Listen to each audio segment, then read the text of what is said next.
இப்ப நீயே இங்க இருந்து வெளியே போறியா இல்ல அப்படியே உன் கழுத்தை பிடிச்சு வெளியே தள்ளட்டுமா?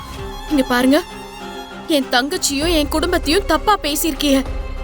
அதுக்கு நீங்க மன்னிப்பு கேட்கணும். என்னடி நீ யாரடி என்ன மன்னிப்பு கேட்க சொல்லி உத்தரவு போடுறதுக்கு? போடி வெளியே, போடி வெளியே. என்ன பாக்குற? போடி, போடி வெளியே. விடுங்க, போடி, விடுங்க. போகல. போடி. மகா, அவளை விடு. அக்காவ விடு.